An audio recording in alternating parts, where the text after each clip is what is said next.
So hey anime fans. The series name is What If Naruto Got Harem with Percy Jackson. So let's start the series. A Calm in Two Storms. Naruto's world, the forest of death, edge. The air tasted of pine and damp earth. Naruto Uzumaki, 7th Hokage in waiting, was supposed to be supervising a low-risk training exercise. It was paperwork with trees, basically. But the piece was itchy. He leaned against a massive oak, the bark rough and familiar against his back.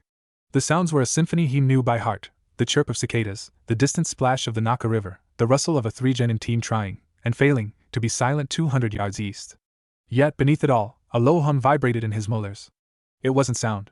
It was a feeling, like the prickle before a lightning strike, but wrong. Kurama, the great nine-tails fox slumbering within him, didn't stir, but its presence felt, attentive. A slow, molten eye half-opening in the dark of his mind.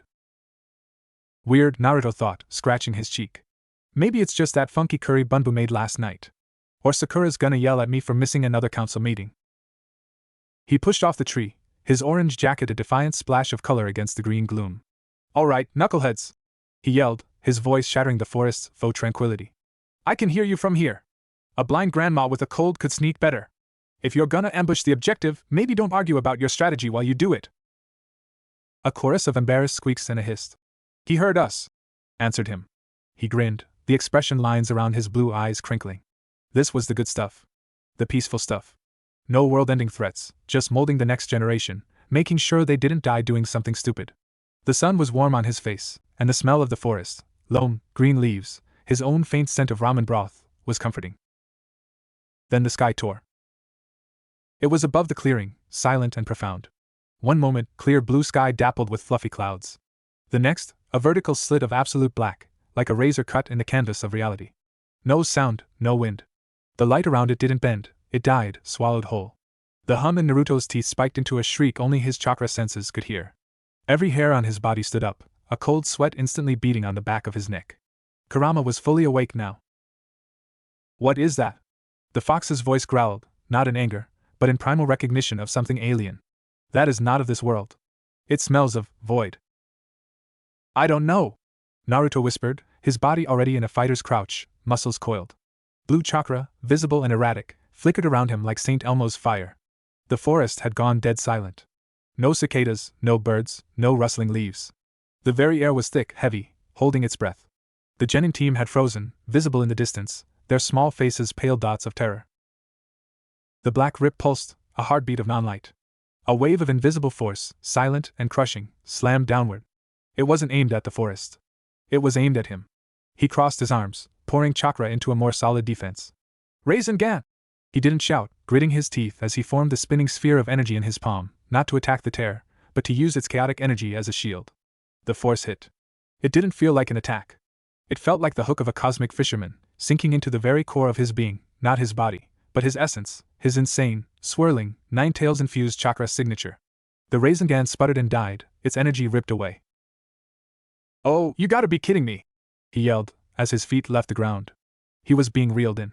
He threw out a hand, trying to create a shadow clone to anchor himself to the massive oak, but the chakra fizzled at his fingertips, distorted by the pulsing anomaly.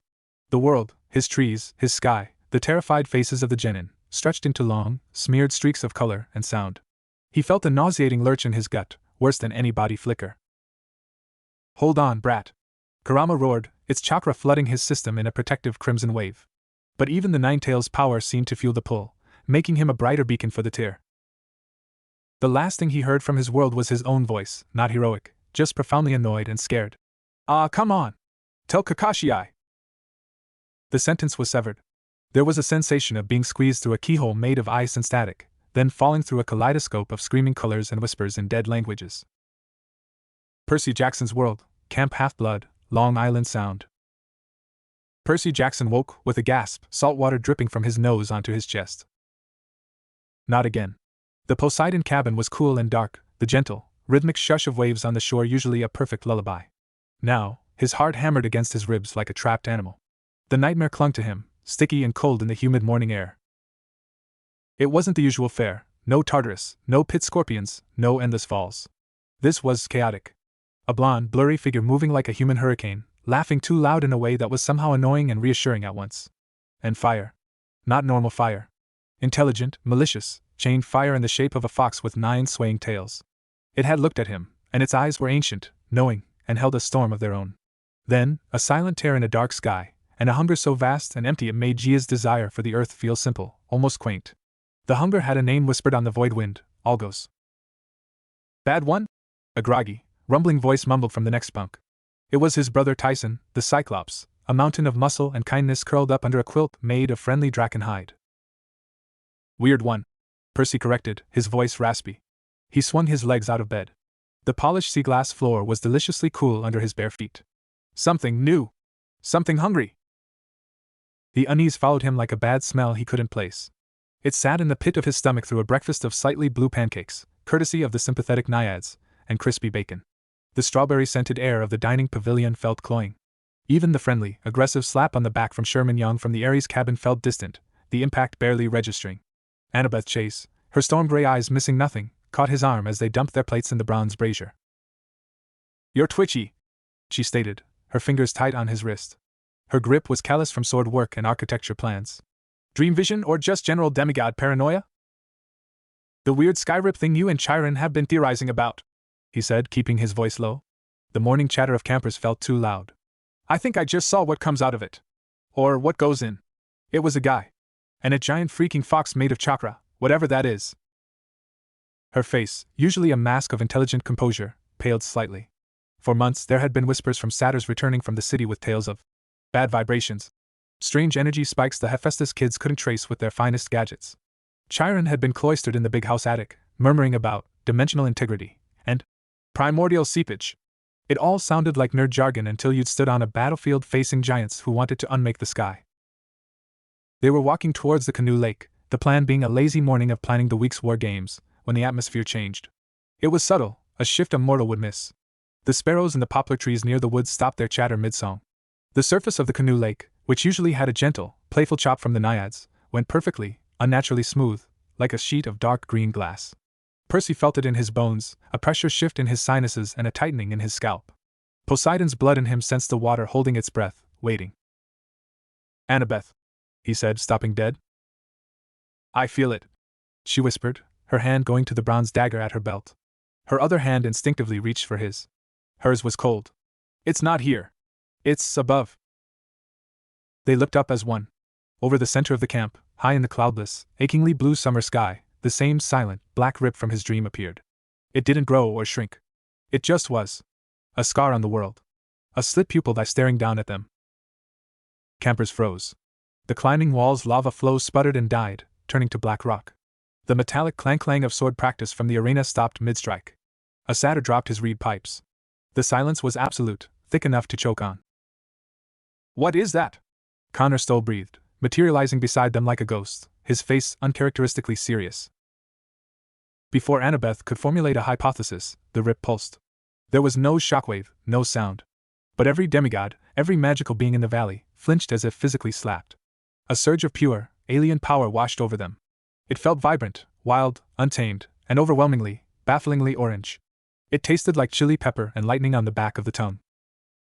Then, it vomited something out.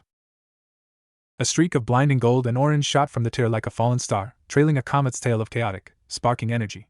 It screamed across the sky, a very human, very surprised scream, and plunged directly into the geometric center of the perfectly still canoe lake.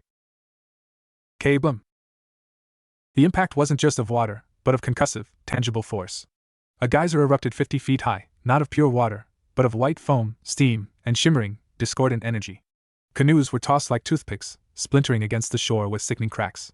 The wave that followed was a mini tsunami, a 10-foot wall of water that crashed over the docks, soaked the first 3 rows of strawberry plants, and sent naiads shrieking out of the water in sprays of iridescent light and panic.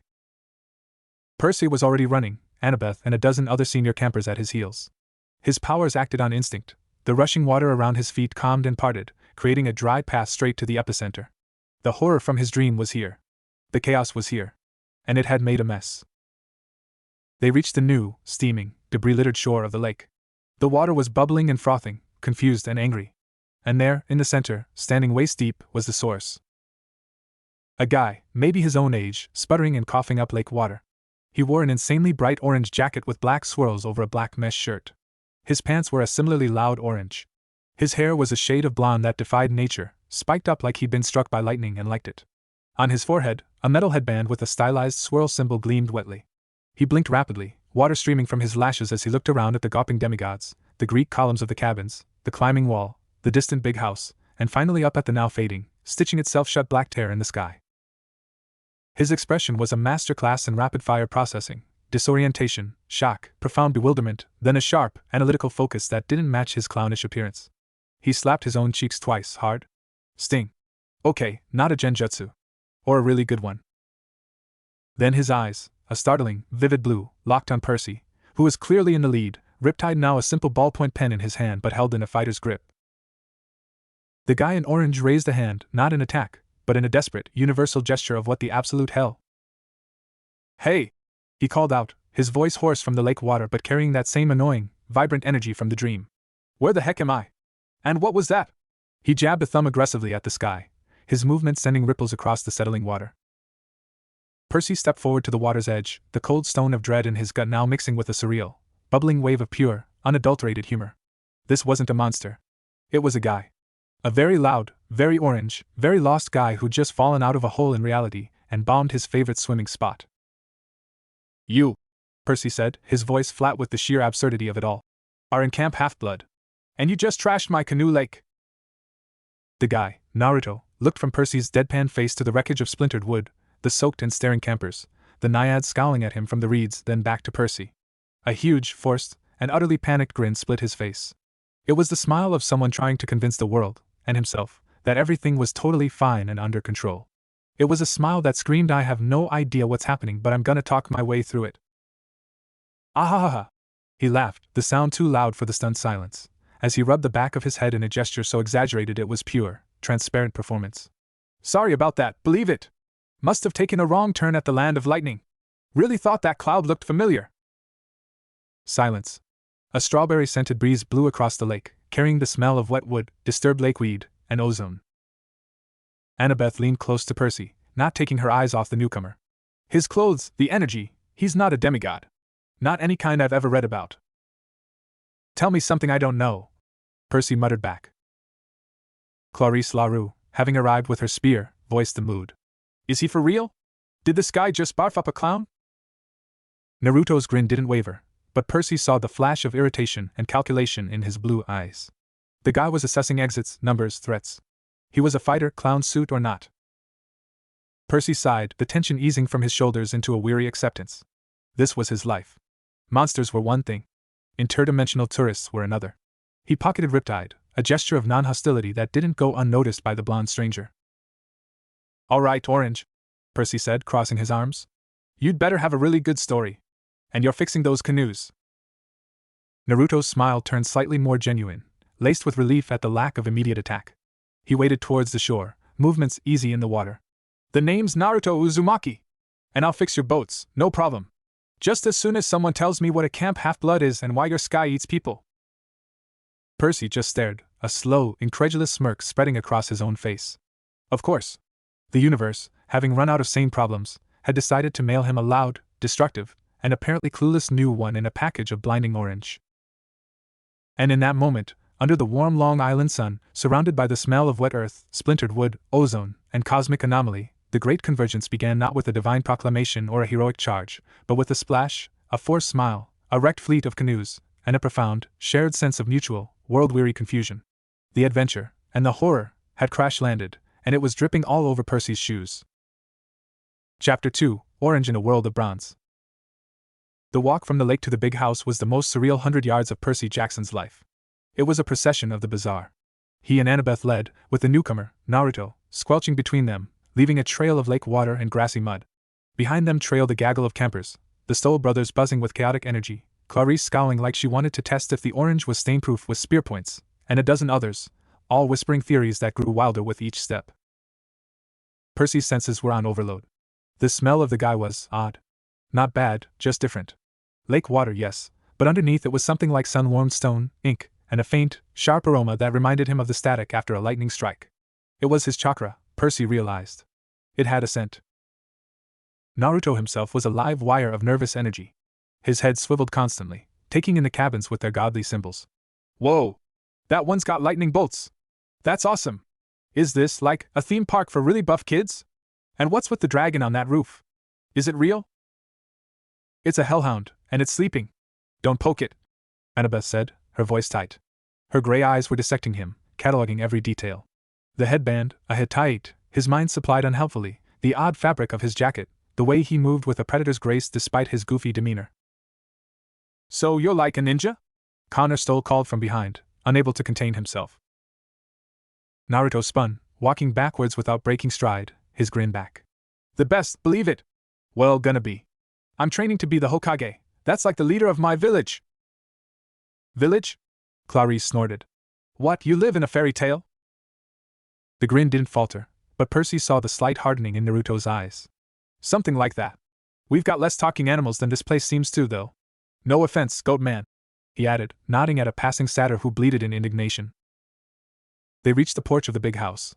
The vibrant, mismatched paint felt garish under the circumstances.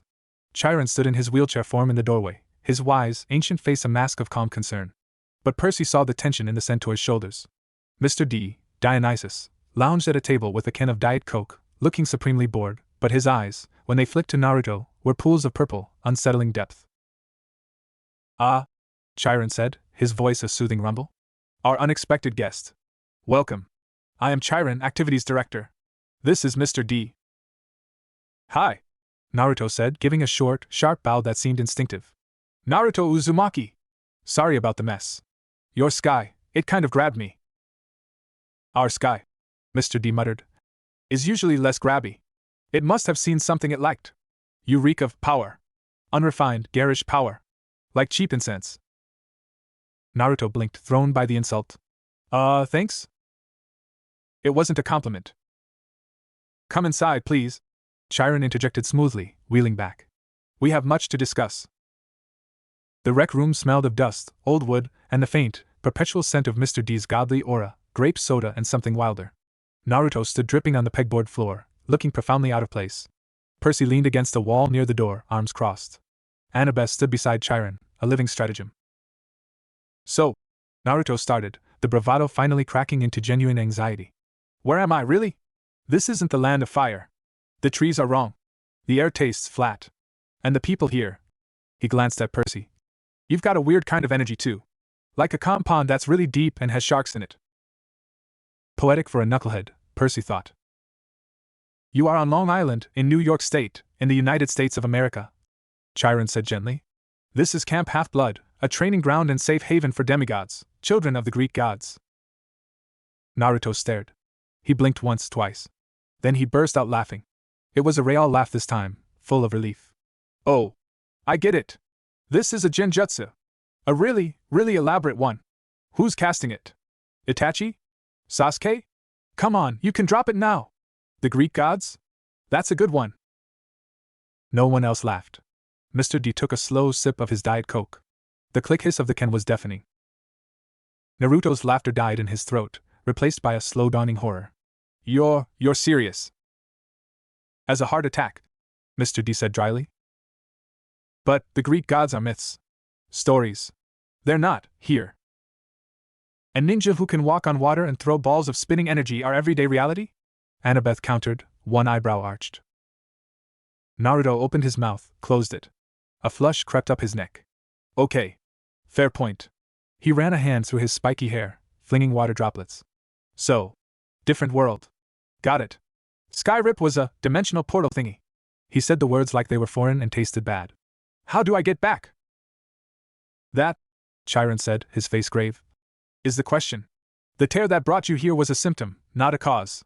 Something is weakening the boundaries between realities, it seems. Your arrival confirms our worst fears. The fabric separating our world from others is fraying. A cold knot tightened in Percy's stomach. Algos. The hunger. Before Chiron could continue, a frantic pounding came on the door. It flew open before anyone could answer. It was Miranda Gardiner from Demeter Cabin, her face pale, leaves tangled in her hair. Chiron! The border! The tree, Talia's pine, it's flickering. Flickering? Percy pushed off the wall. Like a bad TV signal. And there's something in the woods. Something that smells like burned hair and ozone. Naruto's head snapped up. His earlier confusion vanished, replaced by the focused intensity of a soldier. Ozone? That's the smell after a big lightning technique. Or, his nose wrinkled. Or corrupted chakra. What is it? Annabeth demanded, hand on her dagger. Don't know. But it's hostile. I can feel it from here. It's hungry. The word hung in the air, echoing Percy's dream. Chiron looked from Miranda to Naruto to Percy. A decision crystallized in his eyes. Percy, Annabeth. Investigate. Take our guest. His senses may be of use. You want me to take the interdimensional loudmouth into a potential monster fight? Percy asked, incredulous. He is clearly a warrior, Percy. And we need to understand the nature of this threat. Naruto puffed out his chest. Don't worry. I've handled worse. Let's go check out your flickery tree. The woods were too quiet. The usual sounds of camp, shouting, clashing metal, nymph laughter, faded behind them, swallowed by a dense, watchful silence. The air grew colder with each step towards the border. The smell Miranda mentioned was faint at first, a whiff of a blown electrical circuit, a salon after a perm gone wrong. Then it grew stronger, cloying, sticking to the back of the throat. Naruto moved differently now. He wasn't squelching or looking around in wonder. He moved like a shadow, silent and fluid, his blue eyes scanning the trees, the ground, the spaces between. He was a professional, and the transformation was jarring. You feel that? He whispered, his voice low. Percy nodded. A pressure, a wrongness. Like the air before a storm. Yeah. But the storm's already here. It's just waiting. They reached the ridge overlooking the border. Talia's pine, the great tree that powered the camp's magical shield, stood tall. But Miranda was right. Its form seemed to waver, like a heat haze, and for a split second, Percy saw not a pine tree, but a massive, ancient oak with a familiar, carved face. Then it snapped back. What was that? Annabeth breathed. The worlds are bleeding together, Naruto said, his voice grim. That looked like a memory from my home. A low, chittering laugh echoed from the gully below the tree. It was a sound made of broken glass and static. They crept to the edge. In the clearing below, near the base of the flickering pine, stood the source of the horror. It was an impalsa, or had been. Percy recognized the flaming hair, the single bronze leg, the donkey-like other. But it was wrong. Its flesh wasn't just pale, it was translucent in patches, revealing swirling, dark energy beneath. Where its eyes should have been, there were instead shifting, blood-red pinwheels, Sharingan. And lashing behind it weren't just tendrils of fire, but 9 phantom tails of churning, crimson chakra that smoked and hissed where they touched the ground. Percy's blood ran cold. It was a fusion. A monster from his world, twisted and empowered by something from Naruto's. That's not possible, Annabeth whispered, her knuckles white on her dagger. The creature's head swiveled up. Its Sharingan eyes spun, locking onto them. Its mouth, full of brass teeth, split into a grin. Demigods! It hissed, its voice layered, the impulsive sneer over a deeper, guttural growl that sounded like Kurama's snarl. And a little fox. I smell your tenant boy. So bright. So delicious. Naruto's face had gone stone cold. All traces of the goofball were gone. What are you? He demanded, his voice flat and dangerous. I am the hunger between. It chittered. I am the first note of the scream to come. I am your worst memories given teeth. The phantom tails lashed, scoring deep grooves in the earth. It's been touched by the tailed beast's chakra, Naruto said to Percy, not taking his eyes off the monster. But it's corrupted. This thing, it feeds on pain. I can feel it. Great. How do we kill it? Percy asked, uncapping Riptide. The celestial bronze sword sprang to life, its glow seeming feeble against the unnatural darkness gathering around the creature. The bronze leg is its weakness, Annabeth said swiftly. But those tails, they're pure energy. They'll bypass physical defense. Leave the tails to me, Naruto said. He brought his hands together in a familiar seal. Shadow clone jutsu! Poof! Poof! Poof! In 3 bursts of smoke, 3 identical Narutos appeared beside him. Percy jerked back, startled. What the? Don't ask, one of the clones said, grinning fiercely. Just fight. The impulsive thing shrieked and charged, moving with impossible speed, its bronze leg punching deep holes in the soil. Percy met it, Riptide clashing against the Brastalone hand. The impact jarred his bones. The thing was strong, stronger than any impulsa he'd ever fought. Annabeth darted in, aiming for the bronze leg, but a phantom tail swiped at her. She rolled away, the tail passing so close it singed the hair on her arms. 2 Naruto clones launched themselves at the tails, kunai knives flashing. The knives passed through the chakra phantoms with little effect, but they distracted them. The real Naruto weaved through the chaos, his hands a blur. Wind style, Rasengan! He yelled, a spinning sphere of screaming, pale blue wind forming in his palm. He slammed it into the Impausa's side. The creature screeched, a sound of dual agony, and was thrown back, dark ichor and sparks of red chakra spraying from the wound. But it didn't fall. The Sharingan eyes spun madly. You cannot kill pain with a breeze, child. It gurgled, rising. The wound began to knit itself closed with wriggling, dark energy. Percy, the water! Annabeth yelled, pointing to a small stream that trickled near the tree line. Percy reached out with his will. The stream erupted, a whip of water snapping towards the monster, wrapping around its neck and the Brown's leg. He pulled, trying to yank it off balance. The thing thrashed, its tails lashing out and dispelling the 2 shadow clones in puffs of smoke. It's regenerating! Naruto shouted, skidding back beside Percy. We need a bigger hit! Something that disrupts its energy completely! An idea, insane and desperate, clicked in Percy's mind. Can you make one of your spinny things in water? Naruto looked at him like he was crazy, then at the water Percy was controlling. A wild grin spread across his face. Yeah. I can channel my chakra into anything. Even your weird magic water. It's not magic, it's never mind. Do it. Percy focused, pulling more water from the stream, from the very air, forming a massive, swirling orb of water around the Impausa, trapping its limbs and tails in a liquid vortex. The creature howled, trapped. Now! Naruto leaped, his hand thrust forward. Not a Rasengan of wind, but pure, blue chakra that met the swirling water. The 2 energies combined not smoothly, but violently. The water orb began to spin in the opposite direction, filled with crackling blue light. It wasn't neat or controlled. It was chaotic, unstable, and incredibly powerful. Water style, spiraling. Orb thing! Naruto yelled, naming it on the spot. He slammed the churning, hydrochaotic sphere into the center of the water prison. The explosion was deafening. Water and blue light erupted outwards in a shockwave that knocked Percy and Annabeth off their feet and sent Naruto tumbling head over heels. The screech of the Impausa was cut off in a wet pop. When the spray settled, the clearing was a mess of mud, scorched earth, and steam. Talia's pine stood solid, no longer flickering. Of the Impausa, there was no sign, save for a single, melted bronze leg and a fading stench of ozone and burned hair. Silence returned, heavier than before. Percy pushed himself up, soaked and spitting out mud. Annabeth was already on her feet, staring at the scene. Naruto lay on his back a few feet away, breathing heavily, a huge, triumphant, and utterly exhausted grin on his face. Heh! Naruto panted. See? Told you I'd handle it. Percy walked over and looked down at him. The guy was a mess, covered in grime, his orange jacket torn in a new place. He just helped obliterate a monster that was a fusion of their worst nightmares. He'd fought without hesitation. Percy offered a hand. Naruto looked at it, then up at Percy's face. He took it, and Percy hauled him to his feet. Not bad. Orange, Percy said, the ghost of a smirk on his own face.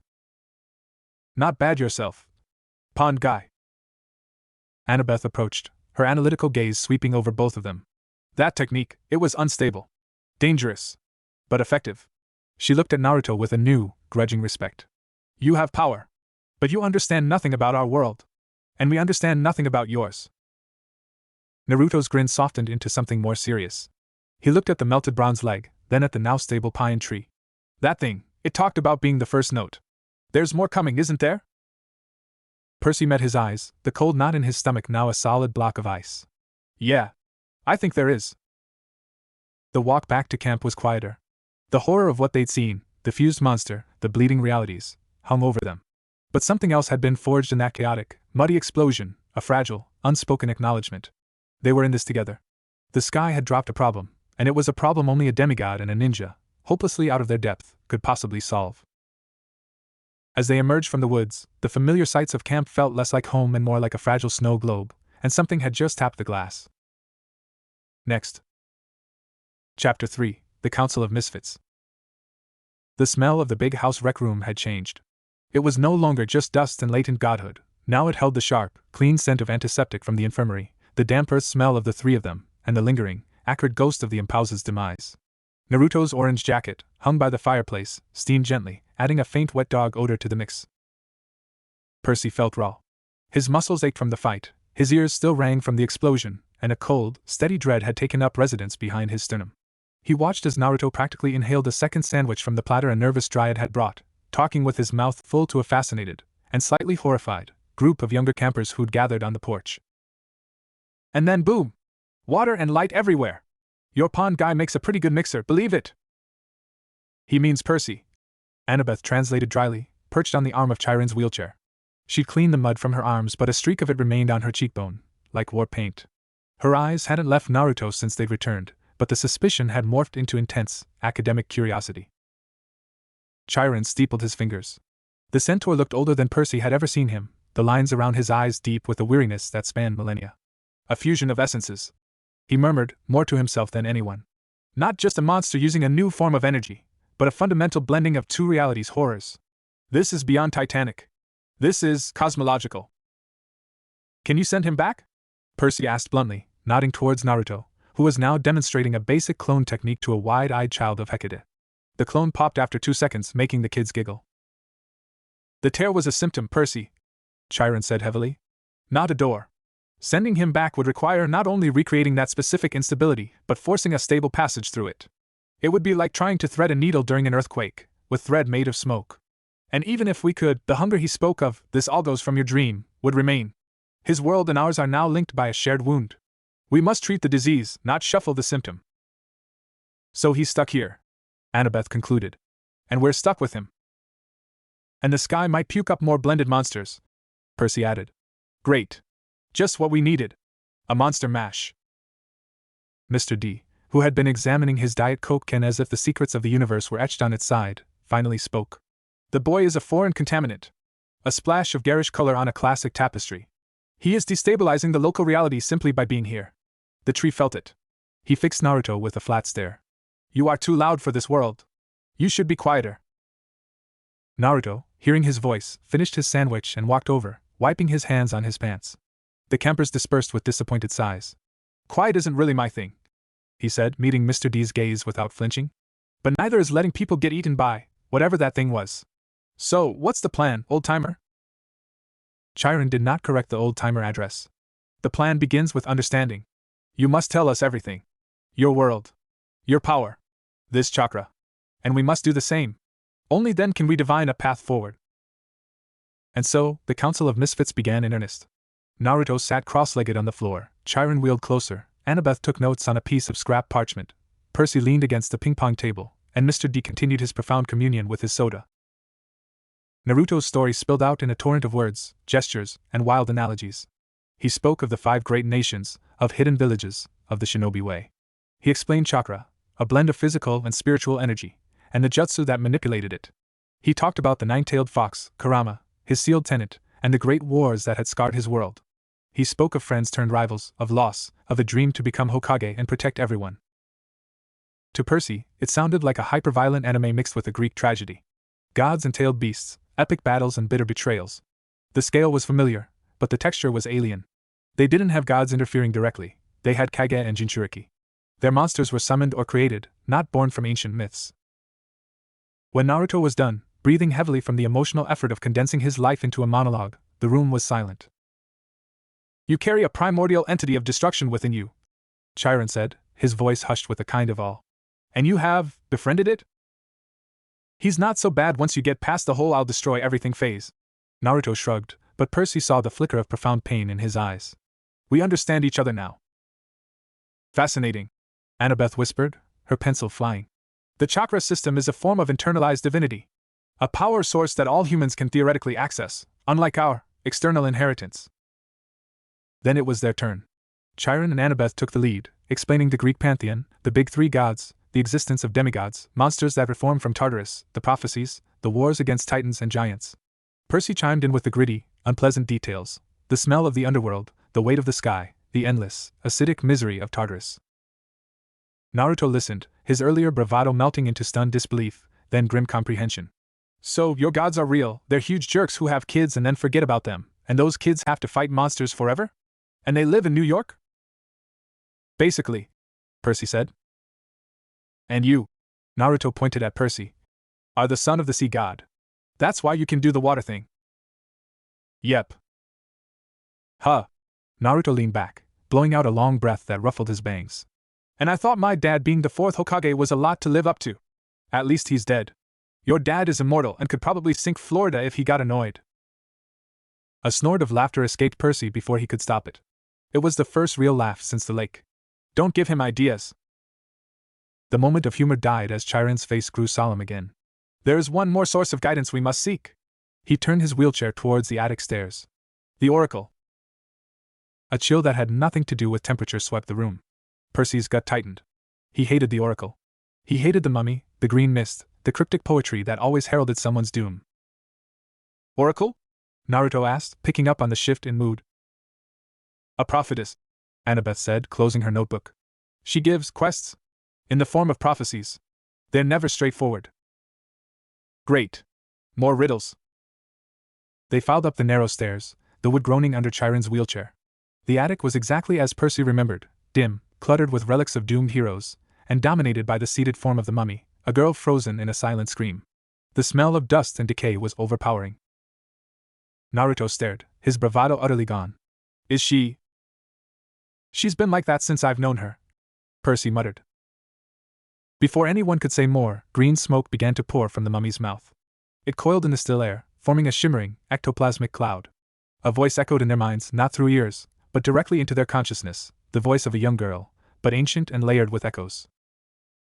A sun's whirlpool, cast from a foreign sky, a sea's great guardian, with a storm in his eye.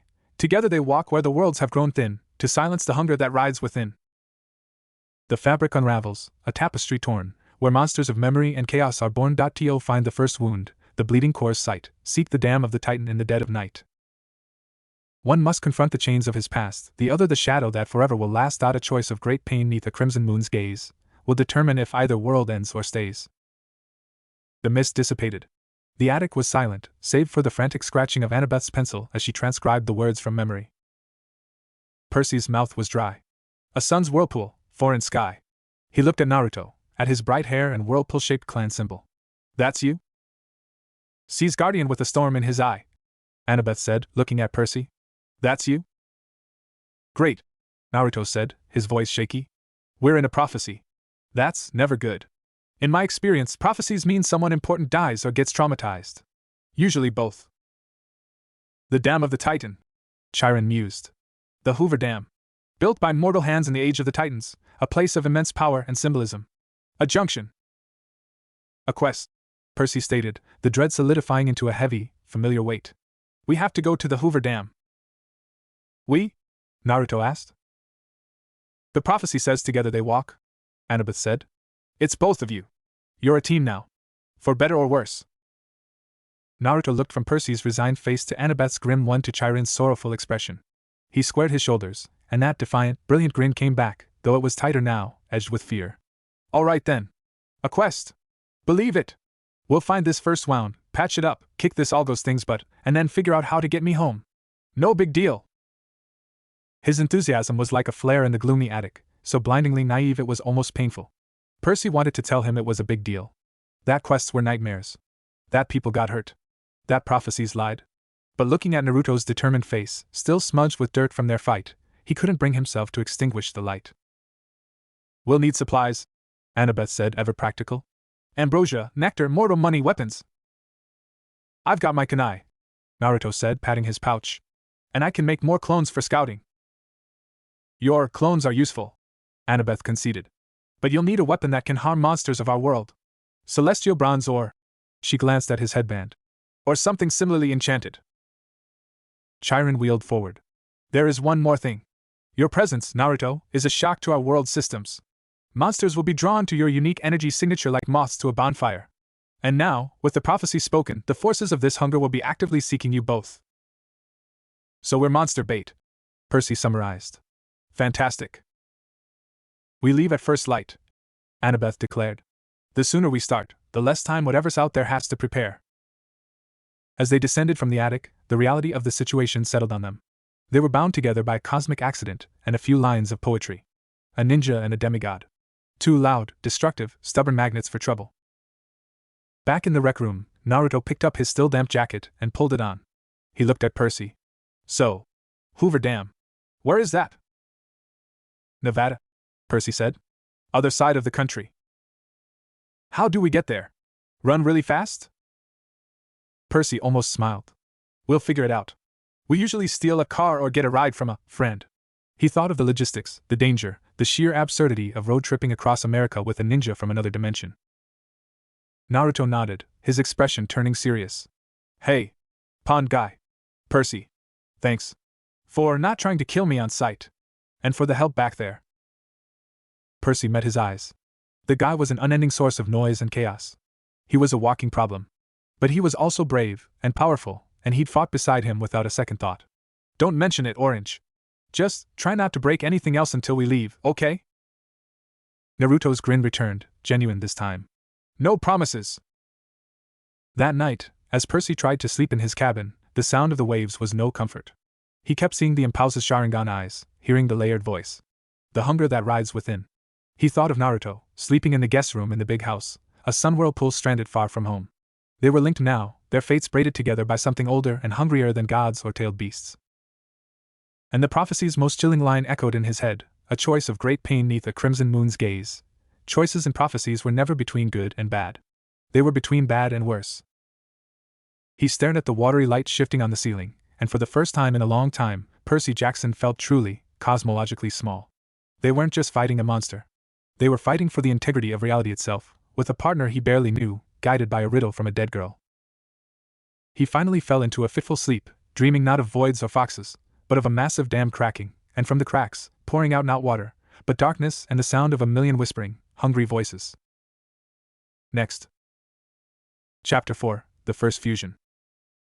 First light at Camp Half-Blood was usually a thing of gentle beauty, mist curling off the lake, the smell of dew on strawberries, the soft clatter of harpies beginning breakfast prep.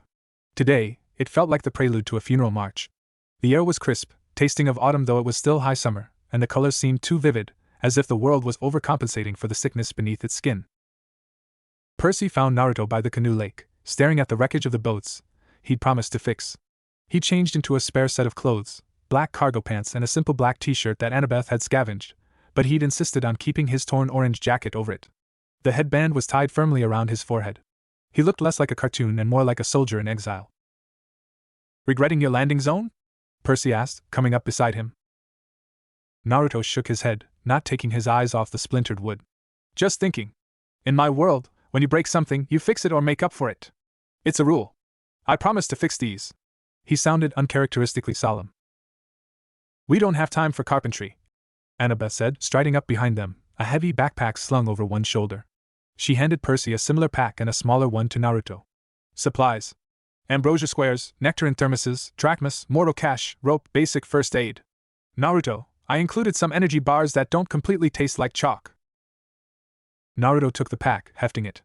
Thanks. So, what's the plan, smart girl? Annabeth. She corrected.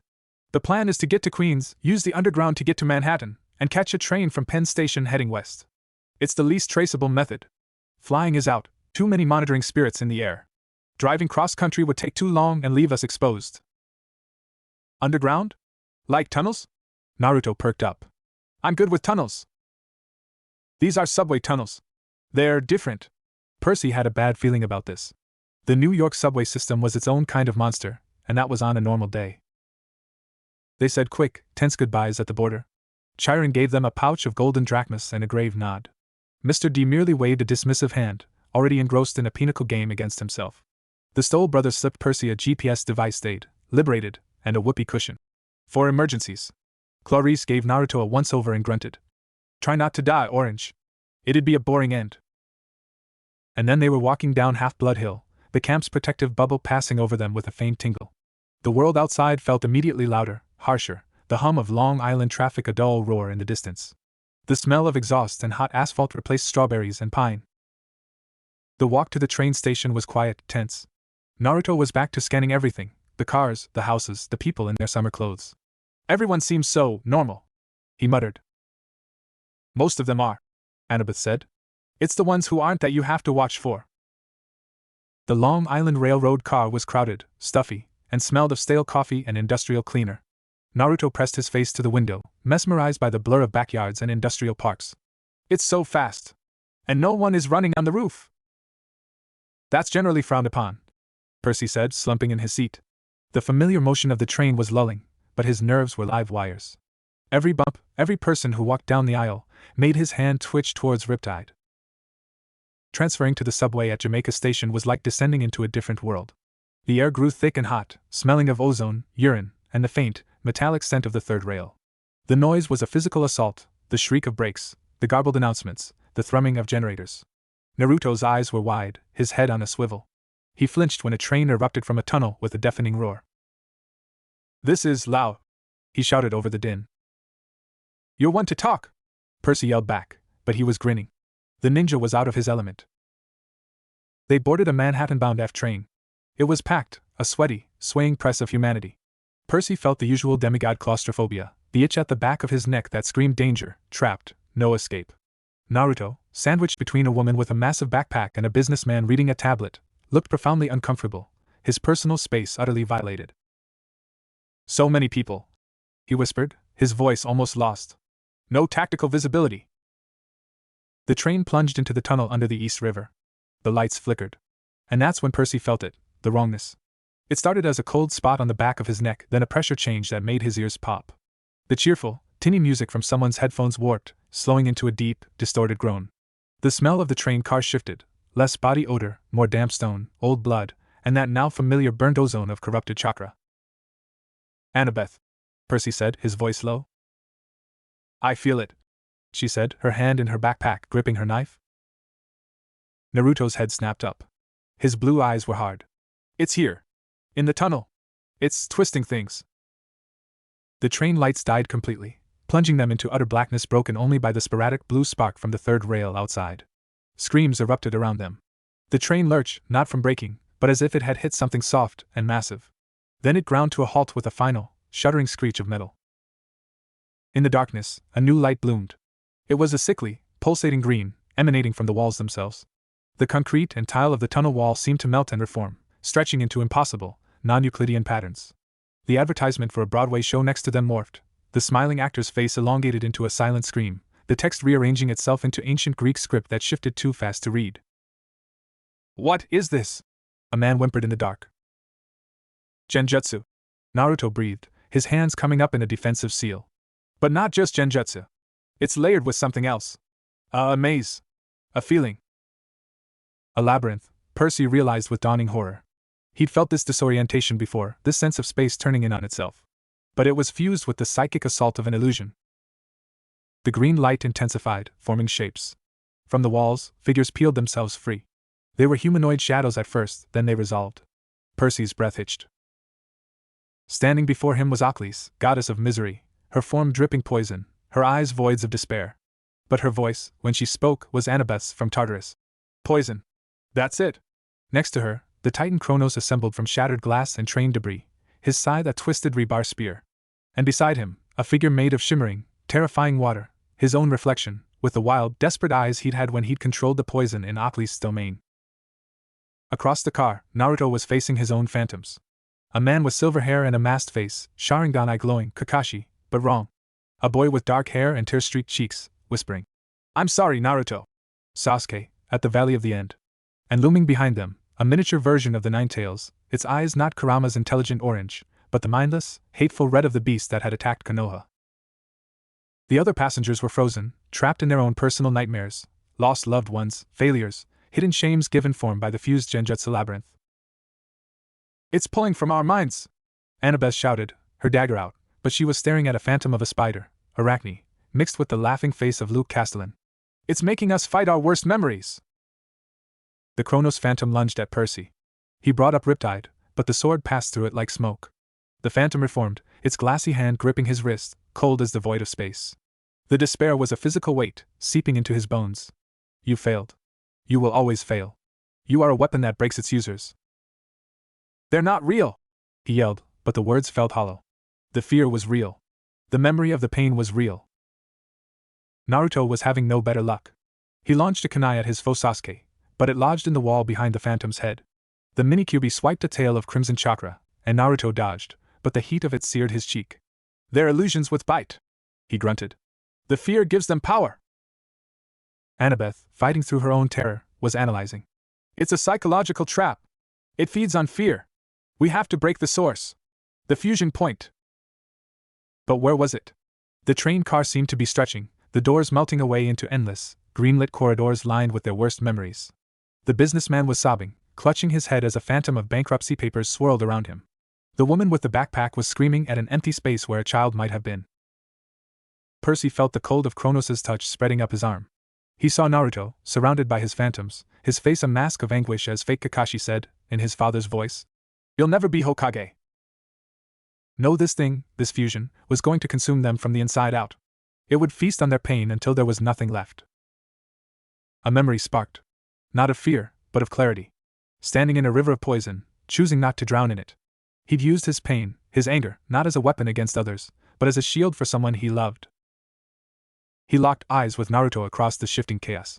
The ninja's eyes were wide with panic, but beneath it, Percy saw the same stubborn, unkillable fire that he knew burned in his own gut. "Naruto!" Percy roared, pushing against the crushing despair. "It uses fear! Don't give it what it wants!"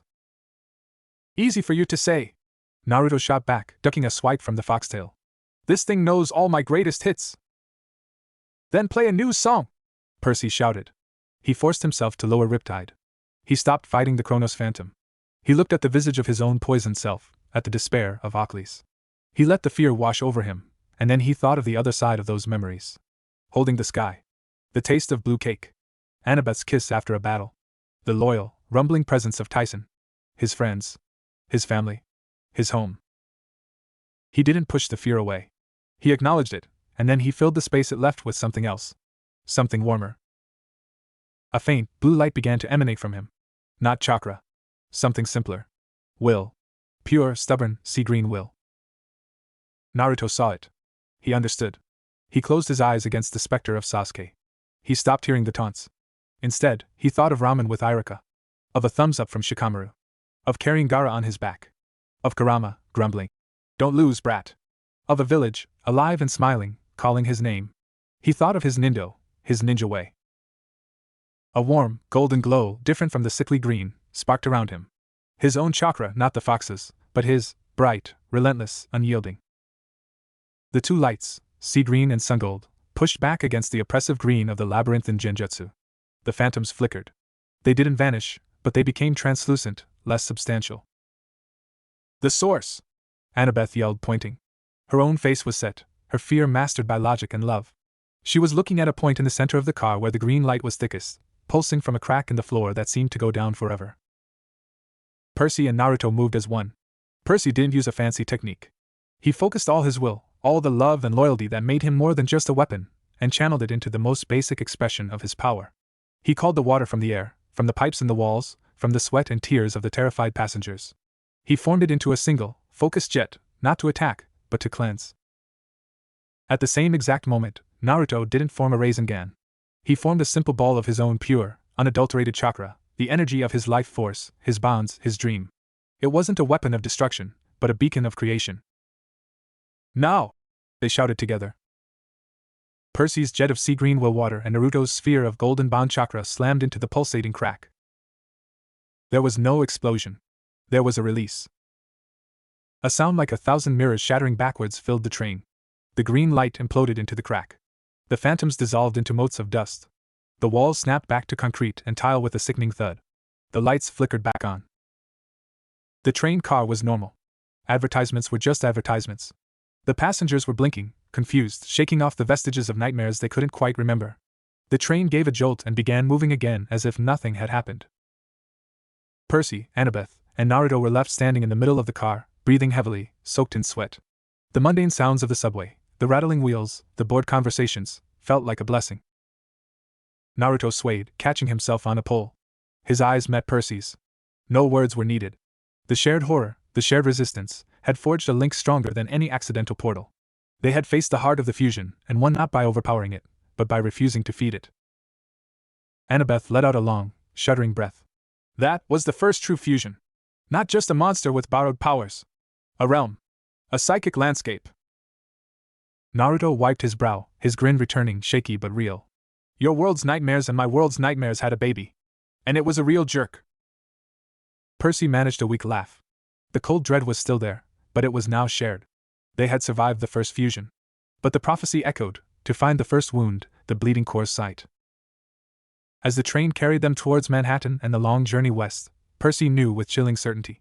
What they had just experienced wasn't the wound. It was just the infection spreading from it.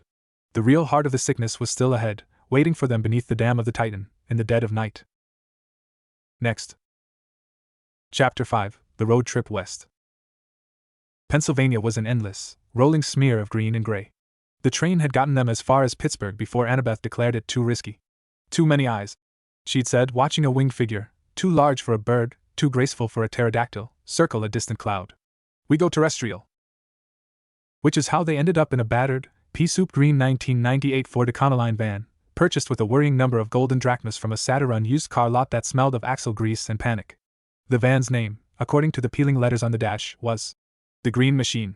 It rattled like a skeleton dancing on a tin roof and had a heater that only produced one temperature, surface of the sun. Percy drove. Annabeth navigated from a map spread across her lap, her brow furrowed in concentration. Naruto had claimed the entire middle bench seat, which he treated as a combination observation deck, nap zone, and snack repository. The back was piled with their supplies and smelled vaguely of the enchanted duffel bag Annabeth had packed, a scent of ozone and dried lavender. For the first few hours, there was a tense, post-traumatic silence. Everyone was replaying the subway horror, jumping at shadows cast by overpasses. But as the miles stretched and the van's rhythmic thump-thump-thump from a bad tire became a kind of white noise, the need to break the silence became urgent. It started with the snacks. Annabeth handed out ambrosia squares, carefully measured, divine calorie bombs. Naruto took his, sniffed it. It smells like ramen? The really good, pork bone broth kind from Ichiraku's. He took a bite and his eyes widened. It tastes like it. How? It tastes like whatever comforts you most, Percy said, chewing on his own square that tasted inexplicably like his mom's blue chocolate chip cookies. Divine food. Don't eat too much or you'll combust. Naruto stared at the square with newfound reverence, then devoured it. Amazing! Your world has magic food. We just have ration bars that taste like sawdust and regret. He then produced, from his own pouch, a vacuum-sealed package. Here. Try this. It was a cup ramen. Chicken flavor. He used a minor fire release jutsu, a tiny katon, Gokaku no jutsu that made Percy swerve slightly, to heat a bottle of water from a gas station, poured it in, and waited 3 minutes with the intensity of a bomb squad technician. He presented the steaming cup to Percy like a sacred offering. Percy took it, sniffed. It smelled like salty broth and nostalgia for cheap college meals. He took a slurp. It was, astonishingly good. For instant ramen. The noodles were springy, the broth savory. Not bad, orange. Told you! Ramen is the food of the gods, Naruto declared, then blinked. Well, not your gods, probably. But it should be. Annabeth accepted the cup with polite skepticism. She took a delicate bite, chewed thoughtfully. The texture is consistent. The flavor profile is simple but effective. The salt content is alarming. It's efficient fuel. It was the highest praise she could give. The ice was broken. The landscape flattened into Ohio. Cornfields stretched to the horizon, a green and gold monotony under a vast, bowl-like sky. Naruto was fascinated. It's so open. You could see an enemy coming for miles. Or they could see you. That's the problem, Percy said. To pass the time, they played a game Annabeth invented. Identify the monster. They'd point out passing cars or roadside attractions and guess what kind of mythological or shinobi menace they could be. That minivan with the soccer balls, Percy said, pointing. Spawning ground for harpies. Definitely. The truck with the shiny grill, Naruto countered. That's a samurai armor golem. Obviously. The billboard for the world's largest rubber band ball, Annabeth said dryly. Clearly the lair of a collector dragon with poor taste. They laughed, the sound strange and welcome in the rattling van. The humor was dark, born of shared trauma, but it was real. As the sun began to set, painting the sky in oranges and purples that almost matched Naruto's outfit, the conversation turned deeper. The radio, tuned to a classic rock station, played a soft guitar solo. So, Naruto said, staring out at the darkening fields. This great prophecy you guys mentioned. It's over? You saved the world? A couple times, Percy said, his hands tight on the wheel. The last one, it was about me. Turning 16. A single choice shall end his days. Cheery stuff. What was the choice? Percy was silent for a long moment. Annabeth reached over from the passenger seat and put her hand on his shoulder. He chose to give up immortality, she said softly. To stay mortal. For his friends. For other reasons. Naruto whistled, low and impressed. Giving up godhood. That's huge. I had to choose between killing my best friend or letting him destroy the village. Not the same, but heavy. Percy glanced at him in the rearview mirror. The ninja's face was serious, lit by the dashboard glow. What did you choose? I chose to save him and the village, Naruto said, as if it were the most obvious thing in the world. Took a lot of punching and talking. Mostly punching. But it worked. Percy barked a laugh. Of course you did. You wouldn't be you if you didn't pick the impossible third option. What about your dad? Naruto asked. The sea god. Is he cool? Percy snorted. Cool is one word for it. Distant. Powerful. Shows up in a hurricane when you least expect it. Gave me a birthday once. A really dangerous, flood-related birthday. He paused. He tries in his own way. It's complicated. My dad was the fourth Hokage, Naruto said, his voice quieter. He died sealing the nine tails inside me when I was a baby. To save the village. I never knew him, except as a hero. A ghost. He looked down at his hands. Sometimes I get to talk to his chakra ghost. It's weird. He's proud of me. It's also complicated. A shared understanding passed between them, thicker than the van's exhaust fumes. Fathers who were legends. Legacies that were both gifts and burdens. And the fox, Percy said. Kurama. You two are friends now. Naruto's face did something complicated. We're partners. He's not a pet. He's a person. A really grumpy, ancient, powerful person who lives in my gut. We understand each other. We've hurt each other. Now we fight together. He tapped his stomach. He thinks this whole situation is a tedious dimensional irritation. Percy couldn't help but smile. Sounds about right. Annabeth, who had been listening quietly, spoke up. Your chakra system, it's a form of internal power cultivation. It's remarkably democratic compared to our divinity. Anyone can potentially use it. Yeah, but it takes a lifetime of training, Naruto said. And some people are just born with more, or with special gifts. Like your demigod thing, I guess. What's your mom like, Annabeth? Annabeth's posture straightened slightly, a mix of pride and old pain. Athena. Goddess of wisdom and strategic warfare. She conceived me intellectually. My dad is a mortal professor. Athena claimed me when I was young, but she's not warm. She expects excellence. She's a force of nature in a different way than Poseidon. Wisdom, huh? Naruto grinned. That explains the plans. And the scary smart looks. Thank you, Annabeth said, accepting the compliment as fact. They drove in companionable silence for a while, the headlights cutting a lonely path through the Midwestern night. The horror of the subway felt distant, but the memory was a cold stone in all their pockets. Then Naruto, digging through his backpack for another snack, let out a yelp of pure, unadulterated joy. What is this?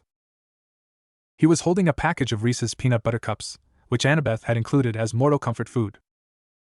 Chocolate and peanut butter, Percy said. You eat it. Naruto tore the package open with the focus of a bomb technician. He took a bite. His eyes rolled back in his head. He made a sound that was somewhere between a moan and a prayer. This is the greatest thing I have ever tasted. Ever. In any dimension. What is this peanut butter? Why is it with chocolate? Why is it so perfect? He devoured the 2 cups in 3 bites, then stared at the empty wrapper with mournful reverence. Are there more? Annabeth, a faint smile on her face, handed him another package from her bag. Try not to go into shock.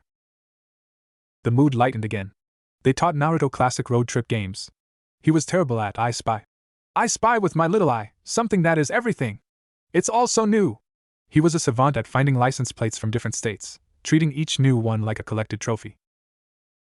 As Percy pulled into a dingy motel parking lot just over the Indiana border, the Starlight Motel, whose neon sign flickered ominously, missing the R and the I, the exhaustion hit them all like a physical wave. The motel smelled of mildew, old cigarettes, and disappointment. They got 2 adjoining rooms. Percy and Naruto in one, Annabeth in the other. The room was a study in brown and beige. The carpet was sticky. The painting on the wall was of a sad clown. Naruto poked the mattress, which emitted a cloud of dust and a sigh. Home sweet home, Percy muttered, dropping his bag. Naruto walked to the window, peeling back the heavy, nicotine yellow curtain to look out at the parking lot and the highway beyond. The neon glow painted his face in pink and blue.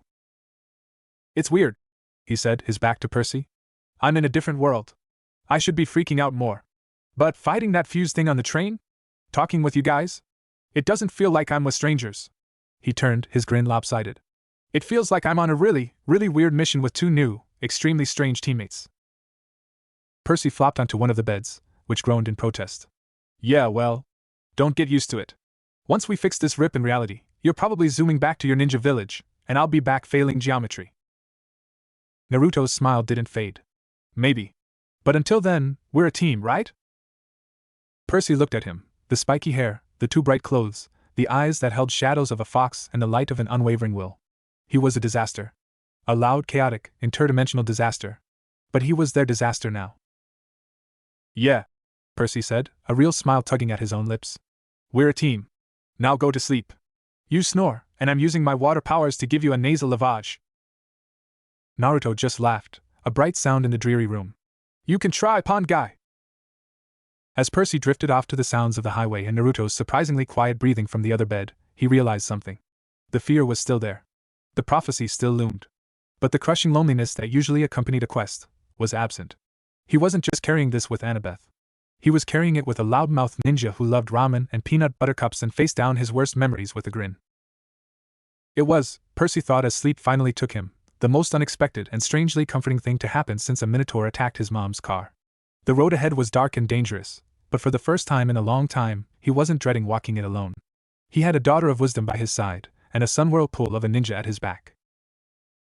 The journey to the dam had begun, and it was paved with bad snacks, worse jokes, and a fragile, growing bond that felt, against all odds, like the strongest thing in either of their breaking worlds.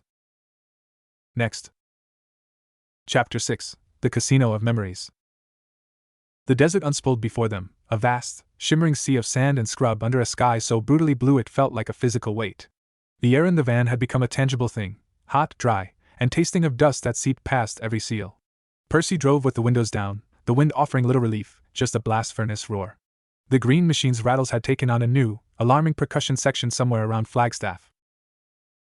Naruto had his face pressed to the window again, but the wonder was gone, replaced by a kind of wary awe. "There's so much, nothing," he said, his voice scratchy. "It feels like the land of wind, but emptier. Like the sky's been scraped clean." Annabeth, studying the map with a frown, nodded. "The Mojave. It's a place of extremes. Perfect for things to hide." The sign appeared out of a heat shimmer, a mirage that solidified into gaudy, impossible reality.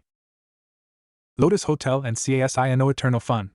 Endless fortune, next right, 5 miles. The building, when they saw it, was a monolithic slab of pastel pink and green, glowing with neon even in the harsh daylight. It was surrounded by improbably lush palm trees and sparkling fountains that threw rainbows in the sun. The parking lot was packed with gleaming, classic cars from the 50s. Percy's blood ran cold. "No. No way. We are not stopping." "Why?" Naruto asked, perking up. "It looks fun. And wet. Those fountains." "It's a trap," Annabeth said, her voice tight. "The Lotus Hotel. Time doesn't work right inside. You go in for a few minutes of fun, and decades pass outside." Naruto blinked. "A time trap? That's a new one. But we need gas. And the green machine sounds like it's about to give birth to a smaller, angrier van." He was right. A new, terminal-sounding clank-thunk had joined the symphony from under the hood. Percy could feel the engine's desperation through the steering wheel. "We can't," Percy insisted, his knuckles white. "Last time I was in one of these, I was 12, and I lost 5 days. We don't have that kind of time to lose." "We're also being followed," Annabeth said quietly, checking the side mirror. Percy glanced. A dust cloud, too purposeful to be wind, hung on the horizon behind them. Something was tracking them across the empty desert. "A temporal distortion field could throw them off," Annabeth reasoned, her strategic mind whirring. "If we're very, very careful. In and out. Gas, maybe a new vehicle, and back on the road before an hour passes inside." "An hour could be a week out here," Percy argued. "We don't have a choice," Naruto said, his eyes on the following dust cloud. "If that's more fuse things, we're sitting ducks in this tin can. We need to shake them." The logic was terrible. The risk was catastrophic. But the alternative, being caught in the open by another Impulse Shinobi horror, was worse. With a muttered curse that would have made his mother wash his mouth out with soap, Percy turned the shuddering van onto the off-ramp towards the glowing pink monstrosity. Crossing the property line was like plunging into a pool of heavily chlorinated, psychically charged water. The air changed instantly. The dry heat vanished, replaced by a perfect, scentless 72 degrees. The roar of the wind was replaced by the soothing, omnipresent hum of air conditioning and the distant, enticing clink-clang of slot machines.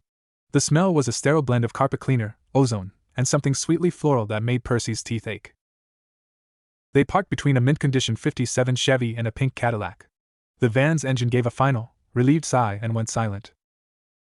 "Stay together," Annabeth whispered, as they pushed through the heavy, gold-trimmed doors. "Do not accept any drinks. Do not sit down at a game. Do not get distracted. Gas, car keys out." The interior was a temple to forgotten decades. Plush, swirling carpets, mirrored ceilings, waitresses in short dresses carrying trays of vibrant drinks. The patrons were a mix of people in outdated clothing, poodle skirts, zoot suits, disco attire, all with the same glazed, blissful smile. Their eyes were vacant, focused only on the spinning wheels, the flipping cards, the cascading coins. Naruto, however, wasn't looking at the games. He was staring at a corner of the vast casino floor. His body had gone rigid. "Percy," he said, his voice strangled. Percy followed his gaze. There, nestled between a bank of slot machines and a bubbling fountain, was a small, incredibly familiar ramen stand. The red lanterns, the counter, the steam rising from the broth pots.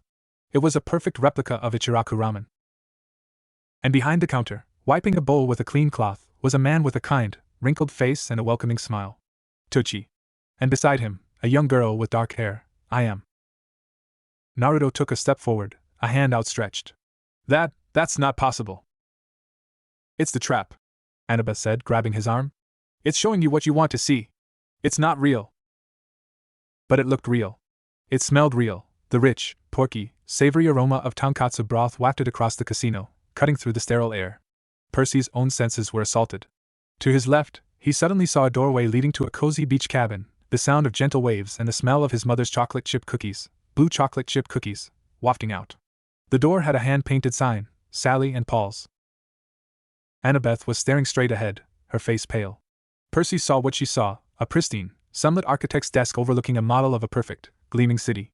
On the desk was a fresh blueprints labeled "New York, a city reborn," and a framed photo of a man with a gentle smile and kind eyes, her father, Frederick.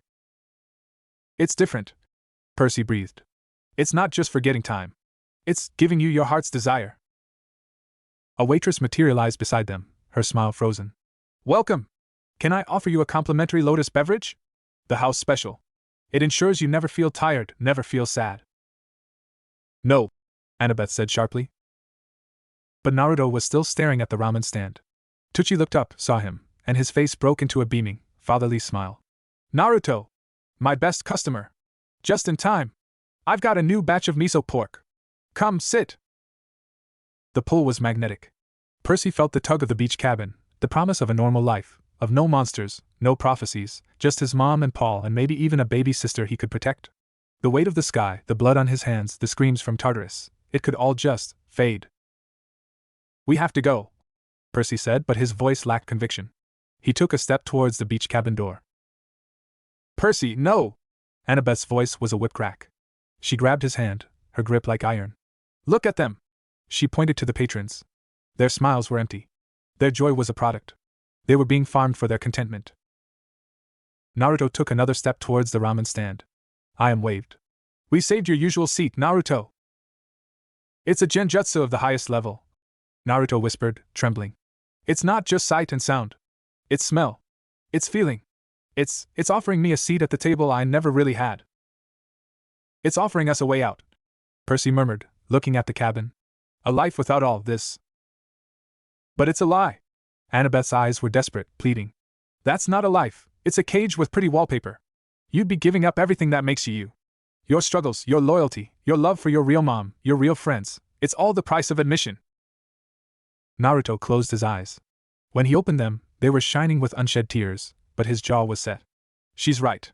That's not my Ichiraku. The real Tsuchi would slap me for even considering abandoning my friends for a fake bowl of noodles." He turned his back on the stand, though it looked like it caused him physical pain. Percy watched as the door to the beach cabin shimmered. He could almost feel the sun on his face, hear his mother's laugh. A life of peace. No more Gabe. No more wars. Just calm. Then he thought of Grover, eating tin cans. Of Tyson, building him a watch. Of Annabeth, her hand in his right now, her calloused fingers gripping his. Of the chaotic, noisy, infuriating, alive ninja standing beside him, who had faced his own ghosts. They weren't in that cabin. That perfect, peaceful life didn't include them. It was a life without the people he'd fought for, bled for, loved. He wrenched his gaze away from the door. Okay, he said, his voice hoarse. Okay. We go. Now. They turned, a united front against the seductive pull, and headed for the lobby. But the casino had other plans. The space between them and the exit seemed to stretch. The carpet pattern swirled, leading them in circles past the same smiling blackjack dealer, the same clinking slot machine. The exits they saw were mirages, dissolving into more gaming floors when they approached. It's not letting us leave, Annabeth said, her voice tight with panic. It's adapted. It's a labyrinth lotus fusion. The comforting scents began to twist. The ramen broth smell soured, tinged with the metallic scent of blood. The cookie smell from Percy's cabin turned burnt, acrid. The model city on Annabeth's desk began to crumble in the vision, dust raining down. And the patrons' smiles began to falter. Their eyes lost their glaze, filling instead with a dawning, desperate hunger as they turned to look at the three intruders who were rejecting the gift. They want what we have, Naruto said, falling into a defensive stance. They want our realness. The waitress reappeared, but her smile was now a rictus grin. Why won't you stay? Don't you want to be happy? Don't you want to forget? We choose to remember, Percy growled, riptide appearing in his hand. The casino's illusion shattered completely. The pastel colors bleached away, revealing a cavernous, gray space. The slot machines were stone plinths etched with weeping faces. The fountains bubbled with a thick gray sludge. And the patrons, they were no longer people. They were shades, echoes of demigods and shinobi and mortals who had succumbed, their forms flickering, their hands outstretched not for coins, but for the vital, painful, beautiful life force that Percy, Annabeth, and Naruto still carried. The shades moaned, a sound of infinite loss, and began to shuffle towards them. We can't fight despair, Annabeth yelled, her dagger out. We have to break the core. The thing generating the illusion. Naruto's eyes swept the gray cavern. There! He pointed to the center of the room, where a massive, pulsing lotus flower made of crystal and shadow bloomed. At its heart glowed a nexus of green energy, the same energy from the subway. The fusion point. But between them and it stood the concentrated manifestation of their temptations. From the gray mists 3 figures formed. For Percy, it was a version of himself, but relaxed, smiling, holding a surfboard. He had no scars, no shadows under his eyes. Just walk away, Percy, it said in his own voice, soothingly. You've done enough. You deserve the cabin. The peace. For Annabeth, it was an older, confident version of herself, in a smart business suit, holding the keys to a magnificent city. Why rebuild when you can just have it perfect, Annabeth? No struggle. No loss. Just the glory. For Naruto, it was an older Naruto, wearing the Hokage's white robe and hat, the village peaceful and prosperous behind him. But this Hokage's eyes were cold, administrative. The village is safe. Your job is done. Sit. Eat. Rest. You've earned a permanent vacation. These were not fear phantoms. These were fulfillment phantoms. They were infinitely more dangerous. It's offering us our dreams, at the cost of our souls, Annabeth breathed. The relaxed Percy reached out. Come on, brother. Let's go home. Percy felt the pull, a soul-deep exhaustion whispering yes, please, yes. Then Naruto shouted, not in anger, but in defiant declaration. A dream that you don't fight for isn't a dream, it's a delusion. My dream isn't to be Hokage and then check out. My dream is to protect the village, every day, with everyone in it. That's my ninja way. He didn't attack the Hokage phantom. He turned his back on it, facing the real, desperate, gray Hokage in tattered clothes beside him. He channeled not a Rasengan, but a simple, bright pulse of his own chakra, the chakra of his bonds, his will, his nindo. He sent it not as an attack, but as a gift, a spark, into the shade's chest. The shade of the Hokage flickered. For a second, a look of confused, painful clarity crossed its face. Then it dissipated with a sigh, not of defeat, but of release. Annabeth saw it. She looked at her perfect architect self, then at the crumbling model city. A city that doesn't grow, that doesn't have problems to solve, is a museum. It's not alive. She focused not on fighting the phantom, but on the idea of the real New York, messy, loud, resilient, hers. She projected that love, that acceptance of flawed reality, towards the shades around her. Percy looked at his peaceful double. He thought of the real cabin, small, warm, filled with love and worry. He thought of his real mother, who loved him not in spite of the danger he brought, but because he was hers. He thought of the sea, not always calm, but always powerful, always home. "I don't want a life without waves," Percy said to the phantom. He summoned not a tsunami, but a gentle, persistent tide of his own will, the will of a son, a friend, a protector. He let it wash over the shades near him. They weren't fighting. They were remembering. And in remembering their true, messy, painful, wonderful lives, they were rejecting the perfect lie. The fulfillment phantoms wavered. The crystal lotus at the room's core pulsed erratically. The gray casino trembled. "Now!" Naruto yelled. All three of them turned their focused, defiant, utterly real consciousness towards the lotus. Percy's sea-green will, Annabeth's clear-gray logic and love, Naruto's sun-gold bond and determination, three beams of pure, unchained selfhood, speared into the fusion core. There was no explosion. The lotus simply unbloomed. The petals folded in on themselves with a sound like a sigh. The gray light died. The cavern dissolved. They were standing back in the garish, pastel lobby of the Lotus Hotel. The air was scentless and cool. The patrons were back to their vacant, smiling games. But the exit was clear, solid, and only 10 feet away.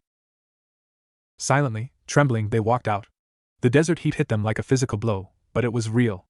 The sun was in the exact same position in the sky. No time had passed. The green machine sat where they left it. The dust cloud on the horizon was gone. They piled into the van.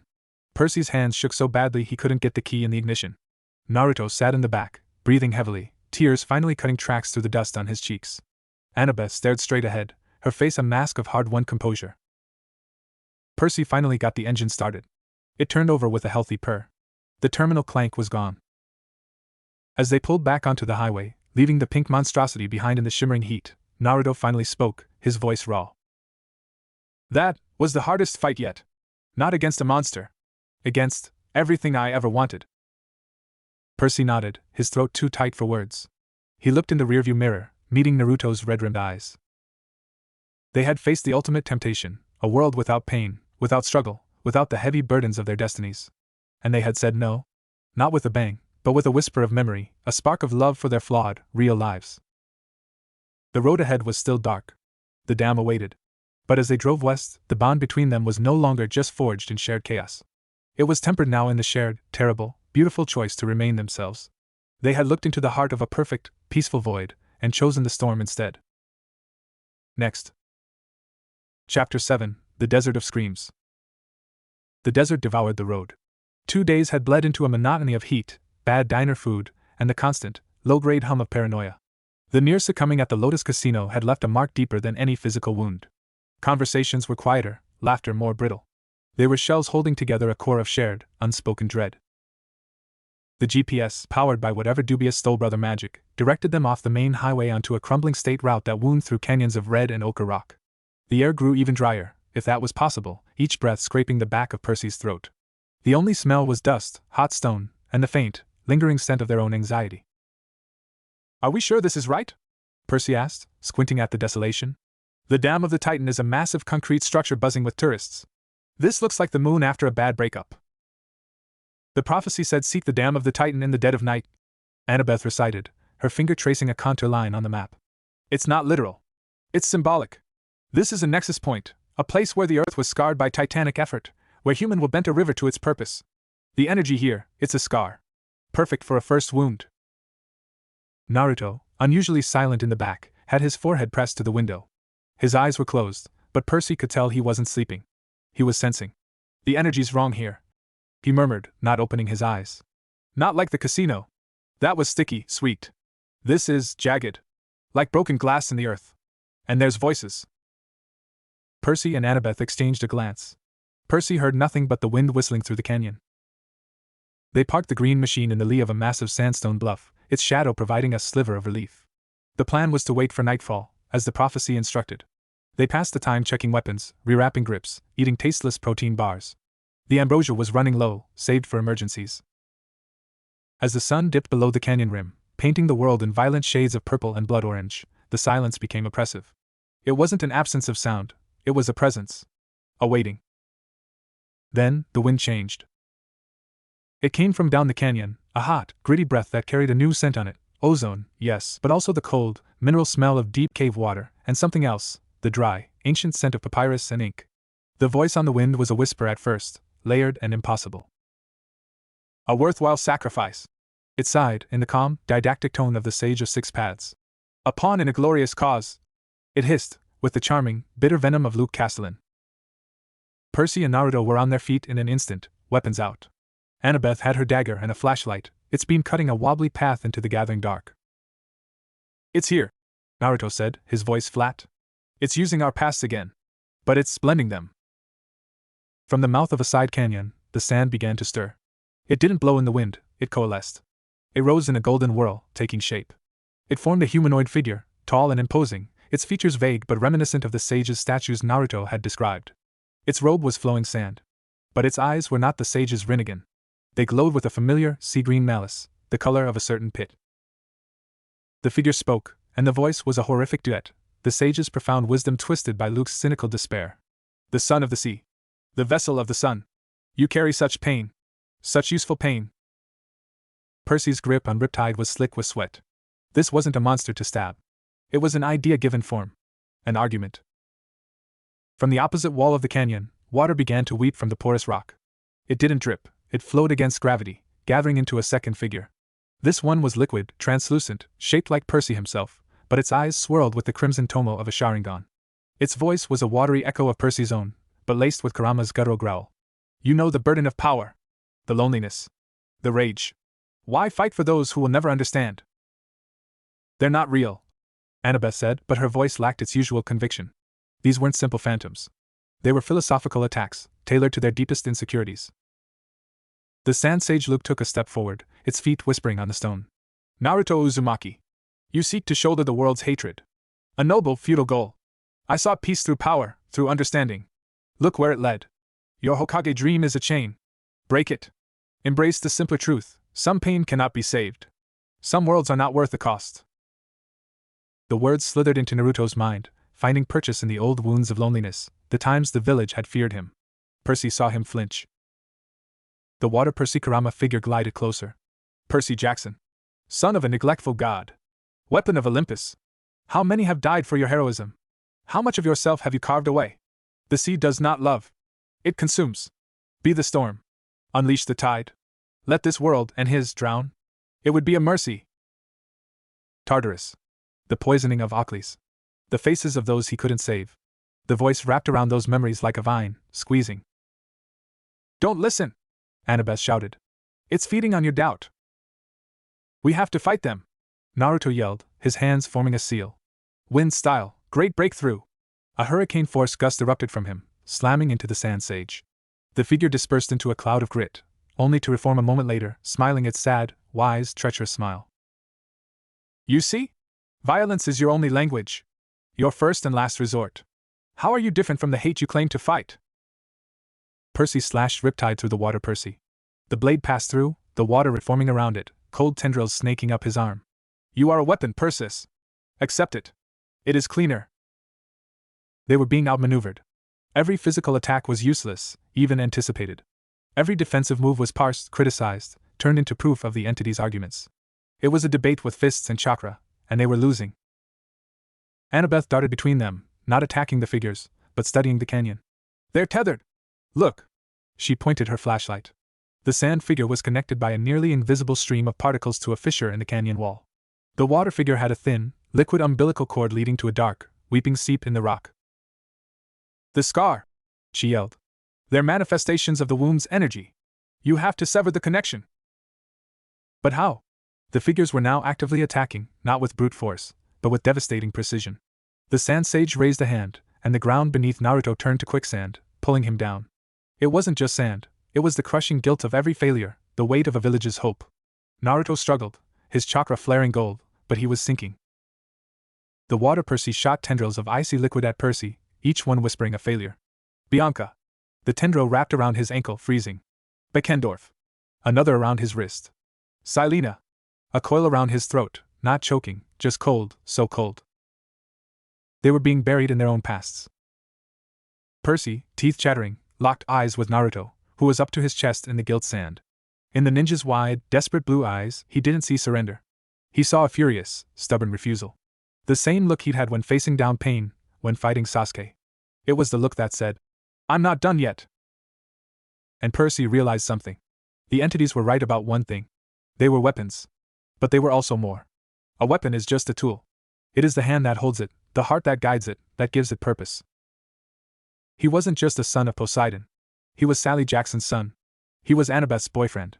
He was Tyson's brother. That wasn't a weakness, it was his edge. Naruto wasn't just a Jinchuriki. He was a friend. A teammate.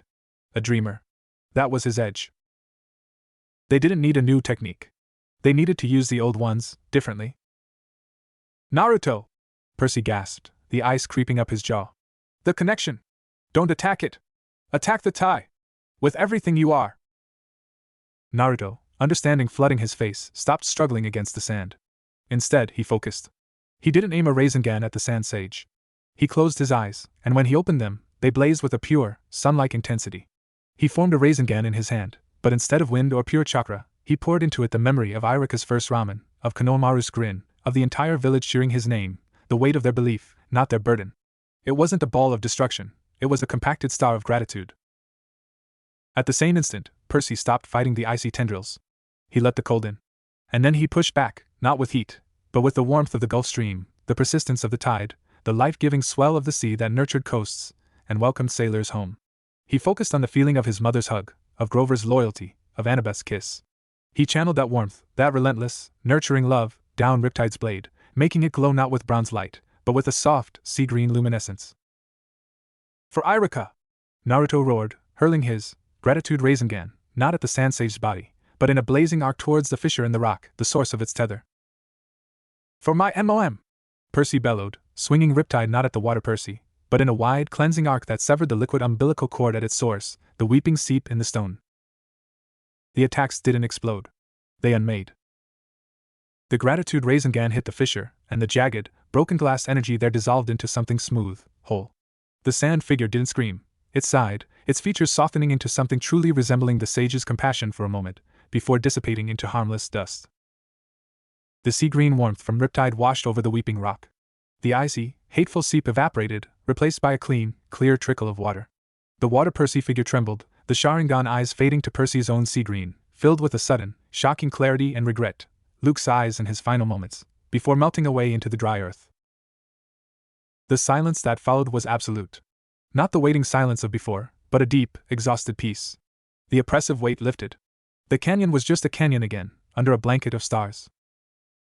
Naruto clawed his way out of the now normal sand, collapsing on his back, chest heaving. Percy sank to his knees, Riptide dropping from his numb fingers. Annabeth ran to them both, her face pale in the starlight. "You did it," she whispered, her voice full of awe. "You didn't fight the manifestation. You healed the source." Percy looked at his hands. They were trembling. He just weaponized love. And it had worked. Naruto sat up, a slow, wobbly grin spreading across his grimy face. "Heh. So, that's what it means. The will of fire isn't about burning your enemies. It's about warming your friends. Who knew?" Percy managed a weak chuckle. "Don't get all philosophical on me, Orange. I just really wanted that thing to stop talking." But the victory was profound. They had faced enemies that were literal echoes of their greatest failures and temptations, and they had won not by being stronger fighters, but by being better people. They had affirmed the very things the fusion sought to undermine, their connections, their love, their capacity for something other than rage. As they helped each other back to the van, bruised in spirit but unbroken, Percy felt a shift. The dread was still there, the prophecy still loomed, but the cold knot of fear had loosened. They had a new weapon now. Not a new jutsu or a divine power, but a terrible, beautiful understanding. The dam was next. The first wound.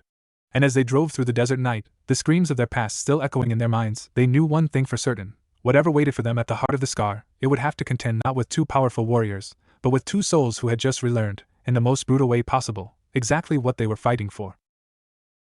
Next. Chapter 8, The Truth in the Depths. Equals. The desert gave way to the skeletal remains of a town, then to the sudden, shocking geometry of the Hoover Dam. It was a monolith of human audacity, a curve of concrete so massive it seemed to defy the very canyon it choked. In the dead of night, under a sliver of moon, it was a sleeping titan, its floodlights painting it in stark, lonely relief against the star-bleached sky. The sound was a constant, low thrum, the trapped Colorado River vibrating through millions of tons of cement. They parked the green machine in a shadowed observation lot, miles from the main tourist entrances. The air here was different, not just dry desert air, but charged with ozone and the deep, cold breath of the reservoir. The smell of wet concrete, diesel, and something sharper, like ionized metal, stung Percy's nostrils. "This is it," Annabeth whispered, her voice swallowed by the dam's hum. "The dam of the Titan. Not just a construction. A monument to humanity's will over the primordial. A perfect place for a scar." Naruto was already in sensing mode, his eyes closed, head tilted. "The energy, it's not on top. It's in it. And below it. It's like a crack running down through the earth, and the dam is a bandage on top of a festering cut." He opened his eyes, his expression grim. "There's a way in. An old access tunnel for construction. It's been forgotten. But it's there." "Forgotten by mortals," Percy said. "Not by whatever's festering." They moved like ghosts along the service road, sticking to the pools of ink-black shadow. Naruto's shinobi stealth was unnerving. One moment he was beside Percy, the next he was a flicker 20 feet ahead, signaling an all clear. Annabeth's demigod senses kept them away from mortal security cameras and night watchmen.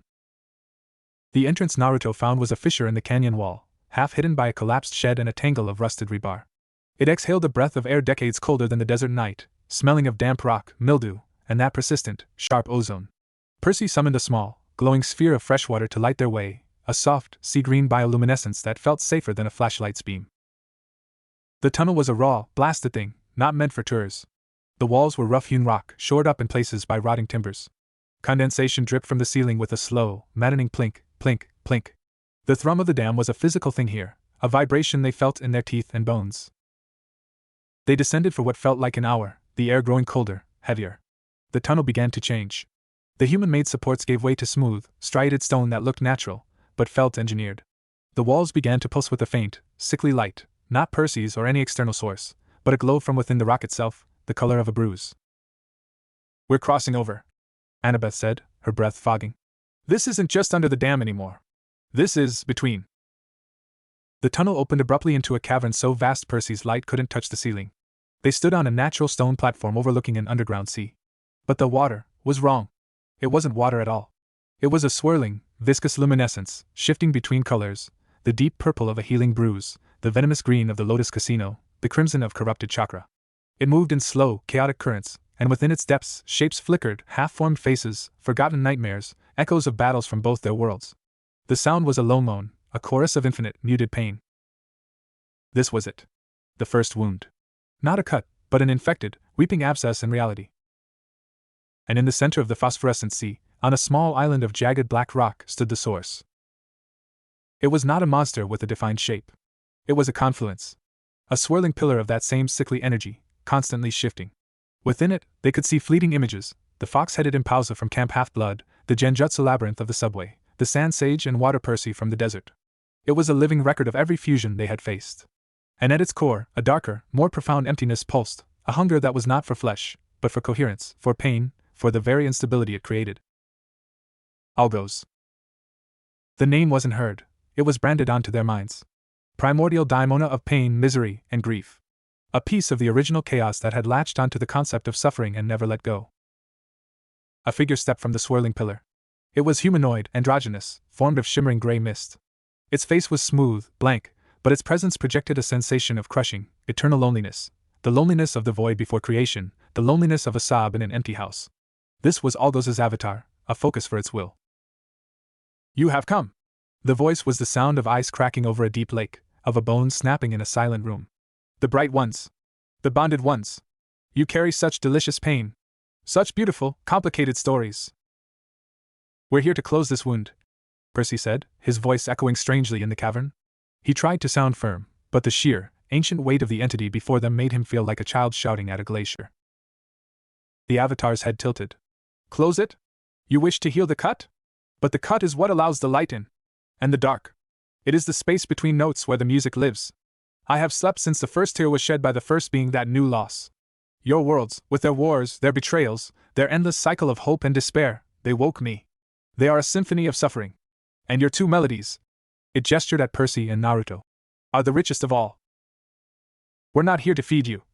Naruto snarled, his hands clenched, blue chakra flickering around his knuckles. But you already have, Algos whispered. Every step you have taken has been paved with memory of pain. The demigod poisoned heart. The Jinchuriki's lonely cage. You bring your scars with you like offerings. This place, it spread its misty arms, encompassing the glowing sea, is made from them. From the tears of your wars, the echoes of your dying friends, the silent screams of your failures. Percy felt the truth of it like a punch. The glowing sea did taste of familiar despair. He saw a flicker of Bianca D'Angelo falling, of Silena Beauregard in Charlie's armor, of Bob the Titan saying, "Tell the sun and stars hello." He saw Naruto's pain too, the third Hokage falling, Jiraiya's book, the look on Sasuke's face as he left. You don't feed on the pain itself, Annabeth said, her voice sharp with realization. You feed on the chaos it creates. The instability. Pain disrupts order.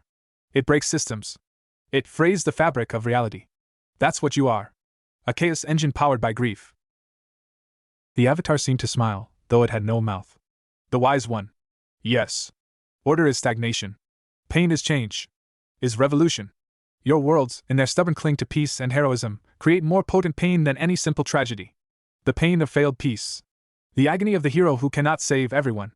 It is exquisite. And now, with the walls between your worlds thin, I can taste two symphonies at once.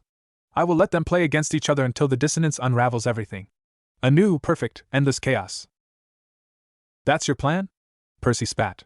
To make everything into this? He pointed at the swirling, sickly sea. There is no plan. There is only consumption. I am not a titan with a throne to claim. I am the crack in the vase. The rot in the root. I will simply continue. As I always have. It was worse than a villain. It was a force of nature, a negative, entropic nature. You couldn't reason with a hurricane. You couldn't appeal to the mercy of a virus. We'll stop you, Naruto said, but his voice lacked its usual blazing conviction. Facing a monster was one thing. Facing the embodiment of the concept behind your worst moments was another. You will try, Algos said softly. And in trying, you will create more beautiful, chaotic pain. Your struggle is my sustenance. Your bond is my catalyst. To fight me is to feed me. To stand still is to be consumed.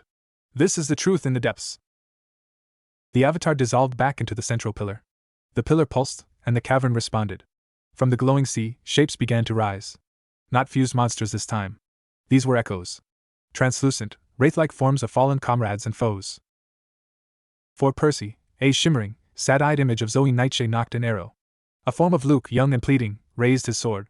A specter of Kronos, laughing, swelled with power. For Naruto, the graceful, deadly form of Niji Hyuga fell into a fighting stance. A phantom Itachi Uchiha pointed a finger. The giant, multi-headed form of the Ten-Tails roared silently. And for Annabeth, a figure of a young Luke, smiling, held out a hand. A monstrous, clicking form of Arachne skittered forward. They were perfect recreations, armed with all the skills and powers of the originals, but fueled by the chaotic energy of Algos. They weren't here to talk. They were here to fight. To make them relive their battles, their losses, to stir the pain and feed the chaos. It's making us fight our own memories, Annabeth yelled, raising her dagger as the young Luke phantom charged her, his eyes heartbreakingly familiar. Percy was locked in a duel with the Zoe Nightshade Echo, her arrows of silver light forcing him back towards the glowing sea.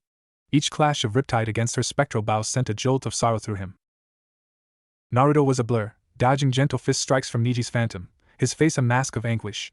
I already made peace with this, he shouted, but the phantom didn't hear. They were fighting a battle designed to be unwinnable. Every parry, every dodge, every spark of chakra or divine energy that flew, seemed to be absorbed by the cavern, making the central pillar glow brighter, the sea churn faster. Algos was right. Fighting was feeding it. Percy disarmed the Zoyeko with a desperate sweep, and she dissipated. But the effort left him panting, a deep, soul-weary fatigue setting in. He wasn't just tired in body, he was tired in spirit. This was a war against ghosts, against regret itself. He saw Naruto take a hit from a phantom Rasengan from the Itachi Echo, staggering back, his own chakra flickering. He saw Annabeth, tears streaking her face as she dueled the Luke Phantom, forced to fight the ghost of her first crush, her first family. This was the truth in the depths. This was the heart of the horror. Not a monster to slay, but a cycle to break. A cycle where their very heroism, their determination to fight, was the engine of their destruction. As Percy blocked a slash from the Kronos Echo, the realization hit him with the force of a tidal wave. They couldn't win by being better warriors. They couldn't win by fighting harder. Algos was the fight. They had to do something completely, terrifyingly different. They had to stop feeding the chaos. But how do you stop fighting when fighting is all you've ever known? Next.